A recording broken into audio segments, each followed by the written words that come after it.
I'm talking to Greg Klassen, a marketing guru actually, and a true marketing person. I mean, you used to teach marketing before you came to run the Canadian marketing. And you've brought Canada from, did you say number 12 to number 2 in the brands, next to Australia. So tell me, how did you do it? Well, actually, we're really rather delighted with when VisitBritain came up with their numbers. In 2008, we actually got the number 2 position to Australia. In 2009, we retained the number 2 position, but the number 1 went to the U.S. We thought the Obama factor, and who knows, maybe that's over now. And Australia number 3. So we're delighted with that. It wasn't necessarily what looked like an overnight success. Was actually about 5 years of very concerted focus. And though we don't look to try to get number 2 ratings in VisitBritain, we did work very, very hard at changing the perception of what Canada was all about from a tourist perspective. Once known as, in fact, we've marketed ourselves for 75 years as the land of ice and snow and beautiful vistas and surroundings and mountains and moose and all those kinds of delightful things that we know originally made us famous.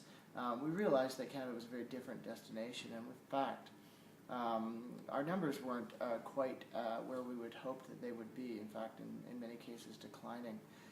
So it was time about 5 years ago to change the brand, change the perception of what Canada could be as a destination. And in fact, we think that that's resonating with our customers now. We're seeing the fruits of that labor now. Of course, we had a very great opportunity to communicate our new brand with the Olympics held in Vancouver in February of 2010 this year. And we're seeing some of those results today. And you're over here helping VisitBritain to make the most of the British Olympic Games. Just as we got help from Tourism Australia and understood how they leverage their Olympics, we're passing on the baton, so to speak, to our colleagues at VisitBritain and conveying some of the wisdom that we learned about our own Olympics and some of the opportunities that we had to help us improve our brand and leverage those games to communicate to our customers around the world. So what would you say were your top 2 tips you're giving to Britain? Well, I think one of the the biggest tip, I think, and maybe I only have one, and that is really to leverage the world's media. There's a lot of discussion around looking after the customers while they're in Vancouver, while they're here in London during the Olympics, and are we marketing to customers to bring them to the Olympics? And frankly, that's up to the Olympic operations agencies like VANOC or LOCOG. Our focus was really on the media that we're going to be covering the Olympics. We had an opportunity to either engage with the 100,000 or so visitors that came to Vancouver, or an opportunity to engage with 3 billion people watching the Olympics on television.